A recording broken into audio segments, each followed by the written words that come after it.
If you have a scary story you'd like to hear featured on the channel, then go to mariesfield.com and send it my way. And of course, thank you.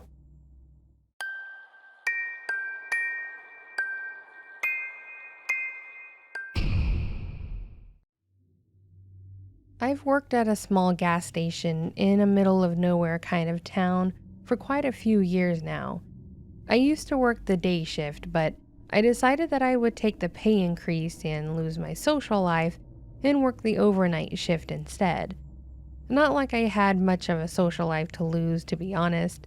I've been married for about 10 years, and we don't exactly go out to parties or hang out with our friends or anything.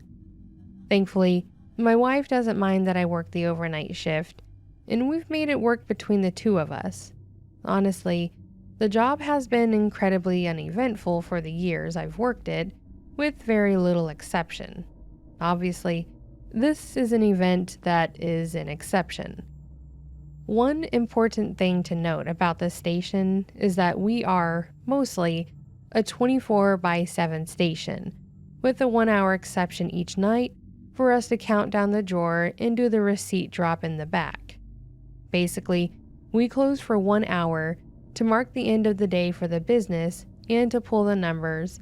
They used to not close to do it. But there was one point where the store was actually robbed by a former employee during the count because he knew the time that it was done and the door was unlocked, so he took advantage of it. Ever since then, we've made it to where the store is closed for 1 hour every night. It's a weird system, but it works in the end. On this night, I had closed down the store at 3 a.m., as I was scheduled to do, and I had counted down the drawer first, then did the receipt print for the cards.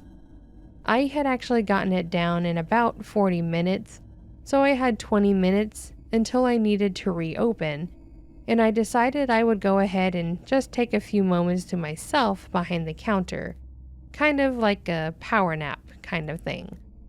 Not really sleeping, but just doze off for the 20 minutes. A couple minutes after I had sat and closed my eyes, I started hearing what sounded like a banging noise. It was enough to pull me out of my light nap and make me jump. I looked around at the door, and there was a woman that was smacking the door and pulling on it as hard as she could. At first, I instinctively started saying, "We're closed until 4, I can't unlock the door until then." But as I started talking, I could tell by the way she was frantically pulling at the door and staring at me that something was seriously wrong. Since I'd already counted down the drawer, I figured I could let her in and at least see what the hell was going on. I walked around the counter and unlocked the door and asked what I could help her with. She told me that her car had broken down a few blocks down the road and that she was trying to get here so that she could have someone pick her up, since she wasn't from around here. But she then said that for the last block or two, there was someone that was following her. Now, this was definitely a creepy story, but I was a bit skeptical at first. It almost felt like one of those stories that you would tell to scam someone or to get them to let their guard down. I actually asked her what she wanted me to do, and she said that she just wanted to come inside and call her husband so he could come get her. After a few moments of her reiterating things and me feeling like she was likely telling the truth, I decided to just let her in and lock the door and told her that we weren't technically open, so I couldn't have her anywhere in the store other than the front. She said she understood and that she would stay at the front door and apologized for the whole thing, saying that she didn't mean to be a bother. She was just really scared about what the guy that was following her was planning on doing. At this point, I felt like she was leaning too heavy into the story to be lying to me. So I told her it wasn't a bother and mentioned that if she sees him, I'll go ahead and call the cops for her. After a few minutes of her talking on her phone to who I am assuming was her husband, and then her waiting and just staring out the front door, she started making a bit of small talk, which was fine.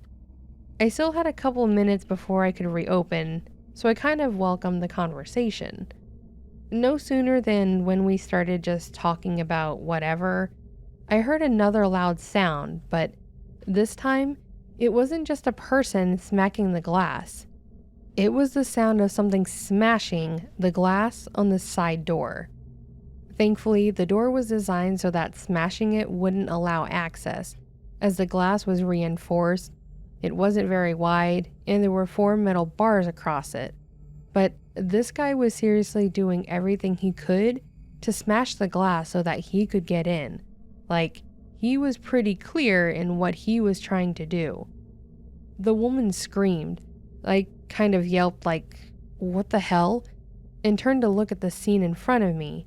And after realizing what was happening, it occurred to me to hit the panic button.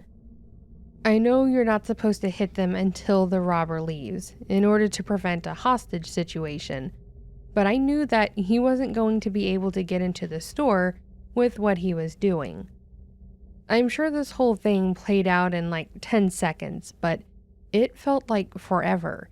Just standing there watching this guy rapidly smashing the glass in the door and trying his hardest to get into the station, all the while this woman is screaming that this is the guy that was following her.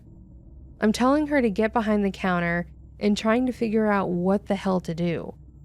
I guess that the guy realized that he wasn't going to get in, and he just kind of stood there staring at the two of us with this horrible grin.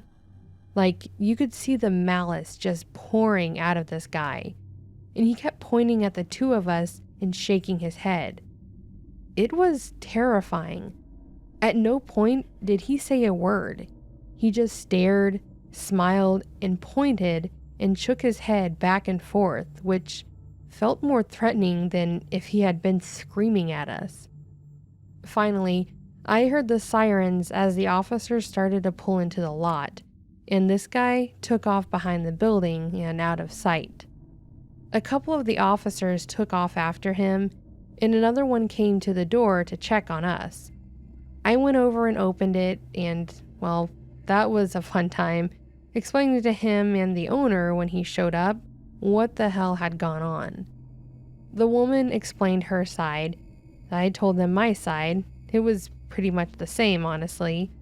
She had no idea who this guy was, and I obviously didn't know him either. This was just some dude that was an absolute psycho and had ill intentions with this poor woman. The officers waited for her husband to show up to come get her, and I ended up having a long night with them and the owner, going over everything and going through footage on the cameras.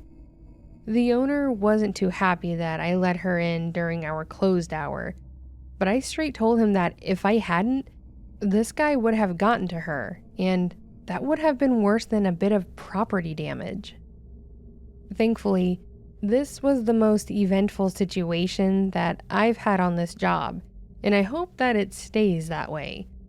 I don't know if they ended up catching the guy or if he got away from them that night, but I never saw him again after that, nor did I ever see her. I was definitely a bit nervous to go back to work the next day, but it was just normal operations after that. I did have to explain to a few of our regulars what happened to the door, which got old, but it is what it is. So, to that lady, I hope you're doing okay and this didn't traumatize you too much. And to that guy, I hope you and I never meet again, you absolute psycho.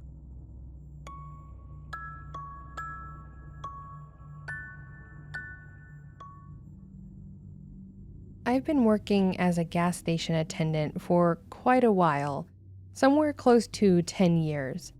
Mostly because I have a record, and I had some demons in my past that made me struggle with living a normal life.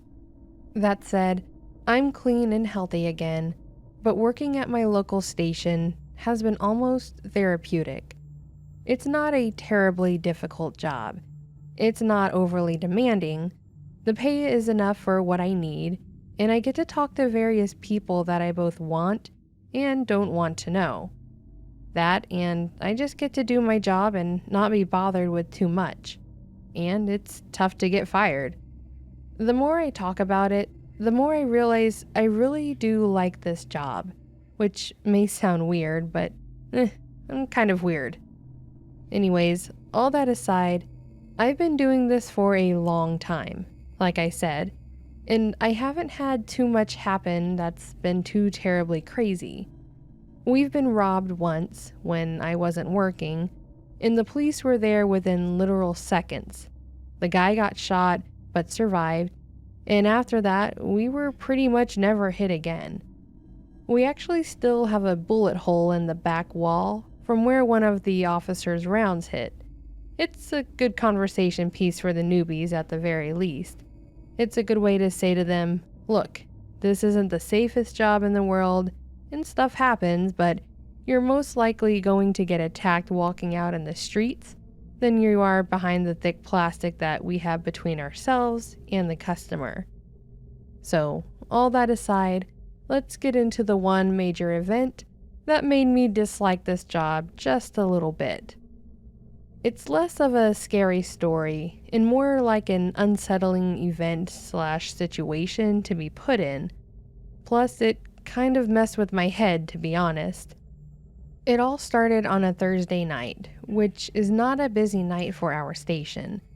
We usually get around 70% of our foot traffic Friday through Sunday, so I was pretty tired and bored with the night.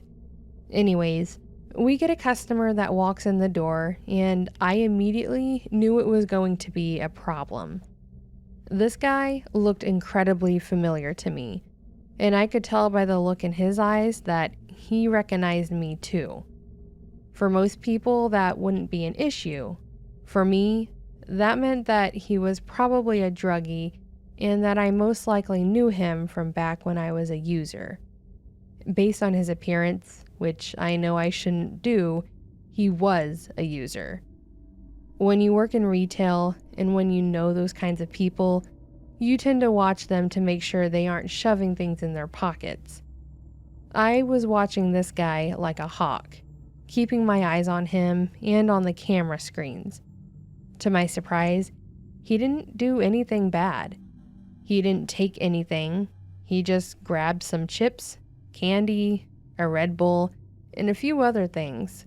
Then he walked up to the counter and gave me a mostly toothless smile. Being as polite as I could, I asked how he was that evening, just trying to make small talk and keep it shallow. He tells me he's doing all right. I start scanning his items and then turn to tell him his total, and he smacks the counter with his hand, making me jump. As soon as he does this, he shouts, "Wait a minute, Daniel! I knew I recognized you! Danny, how you been, man?" Which, again, was something I was hoping wouldn't happen. I've been clean for a long time. I've avoided these kinds of people for years and have been trying to keep myself on the straight and narrow. I told him I was doing good and that I was just chugging along, keeping clean and working hard. He laughed and told me that he was trying to stay off the junk and that it was hard. I agreed. I told him that it takes time and a lot of willpower, but it's worth it. I told him that ever since I stopped using, life became more clear and I realized what damage I was doing to myself. I knew it was probably preachy, but I was hopeful that I could get him to see that being clean was important. After a bit of me trying to convince him that being clean was worth it, and even mentioning that I could give him the name of a great rehab center in the area, he literally asks me if I know where he can score some heroin. I literally just paused and stared at him, my jaw clenched and my eyes half closed. He realized that he had just asked someone that had been clean for years where to get drugs. I know he realized this because he said he was sorry and out of line, which should have been enough, but honestly, he hit a nerve. I didn't say much more, finished bagging his stuff and told him to have a good night, in a manner that could be seen as cold. I felt bad, but at the time, you don't ask a former addict, one that worked hard to get clean, if they can help you score a hit. You just don't do that.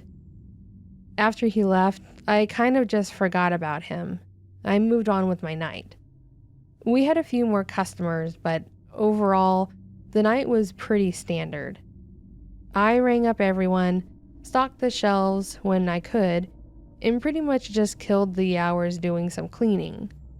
About 4 or 5 hours later, my second person came in for the end of my shift so I could go ahead and start doing the outdoor cleaning, trash, pumps, and cleaning up the lot. Anyways, Jay gets in, he clocks in, I run the count on the register and put it in the book in the back, and I inform him that I'm going to take out the trash, so he takes over the register. I get all the bags ready and I head out the back toward where the dumpster is. I throw the first bag in and the sound seems off. It sounded like there was something in the dumpster. It may sound really dumb, but after doing this for damn near a decade, there are patterns and things like that that sort of click in your head. They empty the dumpsters midday around here on Thursdays, so it should have been empty. And the trash usually makes a decent thump in the empty dumpster. This time it didn't. It sounded like it hit something soft at the bottom. My first thought was that maybe they didn't pick up the trash earlier, which would have been an issue as the owner pays for that service. I sighed and put my foot up on the rung to look in the dumpster, and I see him. The guy that came into the store a few hours prior. The guy that asked me where he could get some heroin was now lying on the bottom of the dumpster and was clearly blitzed out of his mind. He even still had the cloth on his arm. I was livid. This guy had seriously jumped in our dumpster to shoot up. He seriously had the audacity to do this after everything I had said to him.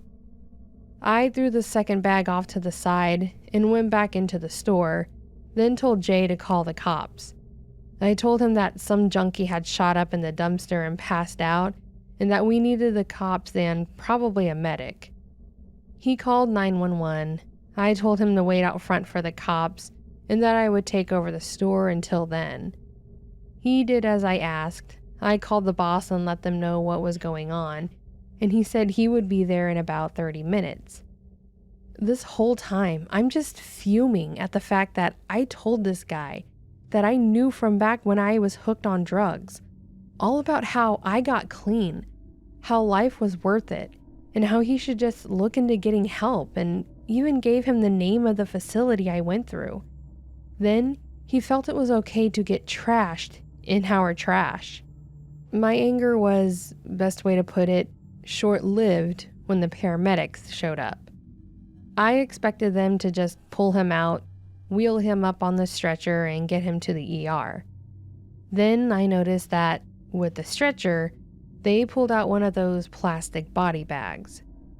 My rage immediately shifted to a deep sense of pity.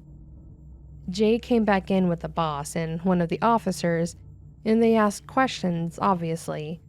I told them that he came in earlier and bought some stuff and that we chatted. I told him that I actually recognized him from back when I was an addict, but that I was clean and hadn't seen him for at least 10 years. They then informed me that they found the candy and a half-empty chip bag on his person, along with a card that I had written the number for the rehab facility on. They also informed me that he had pretty much for certain died from an overdose, that he probably just overdid it and passed out, then didn't wake up. Honestly, this was a terrible situation, and while I was upset that he went and did that, I was just as depressed over the fact that I was probably the last person this guy talked to. I know that there was nothing more that I could do, and I feel like had this guy woken up in the morning and saw the card with the number when he was sober, he might have gone and gotten help. Of course, we'll never know, and it really does haunt me that had I not gotten clean when I did, that could have been me in that situation. I do feel bad that he passed away, but users all know the risk when they push that needle in. I really do hope he found peace on the other side.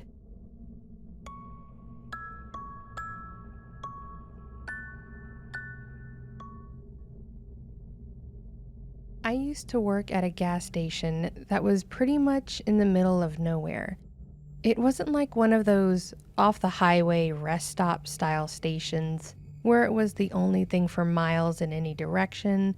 It was more like a let's put a gas station in the middle of a heavily forested area and see if it sticks kind of thing.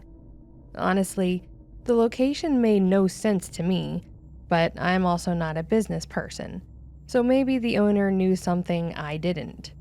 That said, we didn't exactly get a whole lot of business on a daily basis.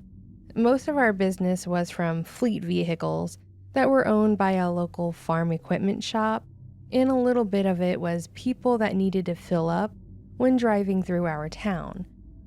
I have no idea if we ever made any actual profit, but the store was open for close to 10 years before I worked there, so he was doing something right, or possibly illegal. If anyone's curious how I started working there, I literally met the owner at the dollar store because he saw me filling out an application for a job, and he told me that he needed a daytime attendant, then hired me on the spot. Maybe that should have been a red flag from the start, but I was like 19 years old and needed a job. Looking back, that almost sounds like the start to a horror movie or something. For the most part, working at the station, which I'll call Freddy's, which wasn't the name, but it was similar, it was pretty uneventful. Like I said, we weren't usually busy, and the people that did come in were usually pretty chill and friendly people from in town. The occasional traveler would come in, buy up all our energy drinks, fill their tank, and leave. But really, even outsiders weren't terrible when it came to this job. With how normal it was, you may be asking what was scary about it. And for that, I have to tell you about the last day that I worked at said station and a little bit about my boss's personal life. It's important to the story, trust me. My boss was Mike, both the owner of the store and the only manager that the store had. Like I said, I met him at the dollar store and he offered me a job on the spot. When I started working there, I learned that there were 4 station attendants, myself included, and that we were all pretty much working shifts alone to keep the store open 24 hours a day, 6 days a week, and we were closed on Sundays at Mike's decision. My shift was 4 days a week, Tuesday through Friday from 6 a.m. to 2 p.m., with no directed time for lunch or anything like that. My state doesn't really have any laws that require breaks or anything. Mike was pretty lax on how we ran the store.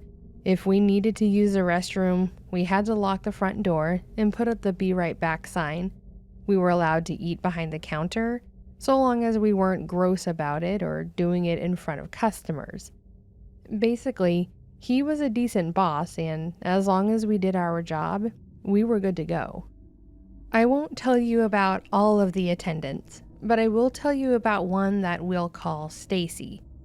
Stacy was a 20-something-year-old woman that was very pretty and was also very much part of an affair with Mike.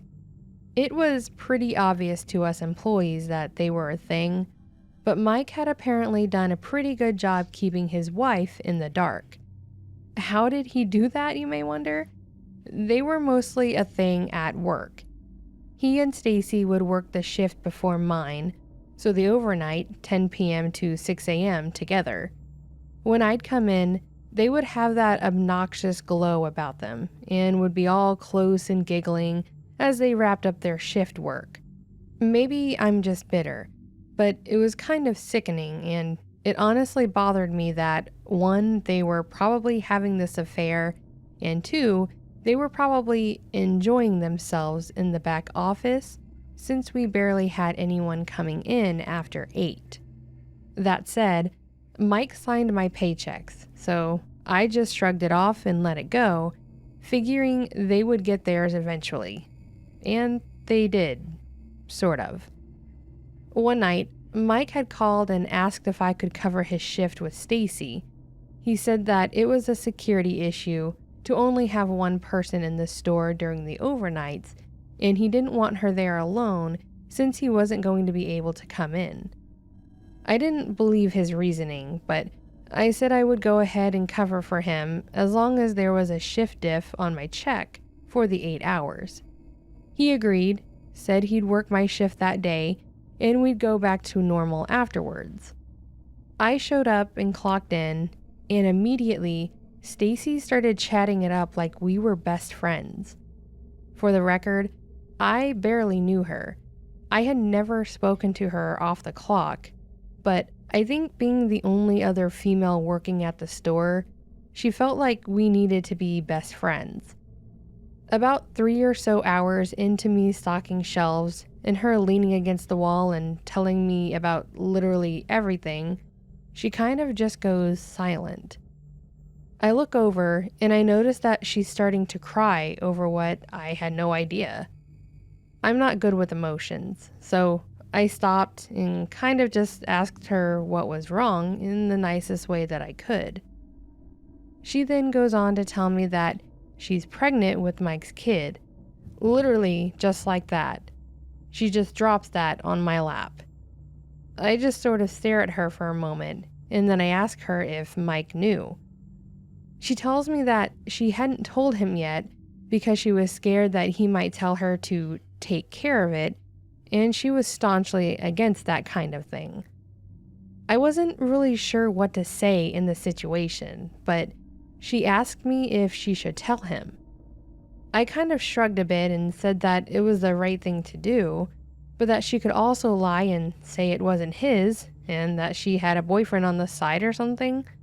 It was an affair, so it wouldn't be like he would have any room to say anything. I wasn't trying to push her in any direction. I was just trying to help her see that she could go about this a few different ways. She ignored what I said, and then basically said that she needed to tell him since it was going to be his, and he had the right to step up and be a father. I pretty much just said whatever you think is best and moved on with my job. Looking back, I do feel bad that I wasn't as involved in the conversation or as helpful with the situation as I should have been, but I also know that I couldn't have done anything for her or what happened. As the night went on, Stacy and I just kind of cleaned up the store, helped the literal single person that came in, and finished up the night shift duties. As it was hitting 6, she told me that she was going to tell him and to wish her luck. I did. I said good luck, and as soon as Mike got there, I clocked out and went home. When I got home, I seriously passed out. I was used to early morning work, so the overnight took a lot out of me. I woke up pretty soon after to someone calling my phone. When I looked, it was my mom, which was a rarity. I answered it and asked her what was going on, and she was absolutely frantic when she responded. After calming her down, I asked her what was wrong again, and she told me that she had just driven by my work and saw that the building was on fire. It wasn't just on fire, though. It was apparently a massive blaze, which of course it would be. It was a gas station. She asked if I was there, and I told her that I had switched shift with Mike and that he was working the morning shift, which was much to her relief. After I got off the phone with her, I tried to call Mike, but he didn't answer. I called one of the other workers, and I asked if they had heard from Mike or heard any information about the building burning down, and he told me that he saw something about a fire on the news. I turned on my TV and watched to see what they said, and from the video they had shown, it was a massive fire. Basically, the building was mostly gone. The trees near the building were on fire, and they couldn't do a lot to get to it because of the fuel tanks. But they were doing their best to put it out. At first, I was upset that I no longer had a job, but after a few hours of just watching the scene play out on my TV, it actually got worse. When they had finally put out the fire, they found a body where one of the bathrooms would have been.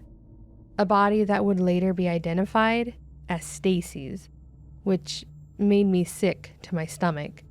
I'm sure you all can kind of see where this is going, and I was pretty much putting the pieces together at this point as well. It was pretty obvious to me that when Stacy told Mike she was pregnant, he took extreme measures to take care of it, as she had put it. I immediately called the police and told them about the conversation Stacy and I had the night before, and that she mentioned Mike was going to be upset. They asked me to come down and fill out a statement, and I did. This is sadly where the story actually ends. They never found Mike, at all. After he set fire to the store and murdered his girlfriend, he took off and was never seen in town by the police, by his wife, or anyone ever again. This was quite a few years ago at this point, and the case is still very open, but obviously, unless he turns himself in, they're not going to find him out there, if he's not in Mexico at this point. I feel awful that Stacy died because of this, and it's honestly haunting that I was the last person to see her alive, other than the man that likely killed her. I really wish I would have been a bit more sociable with her, and if I'd known that was going to be the last conversation she had, I would have been much more insistent that she didn't tell Mike about her pregnancy.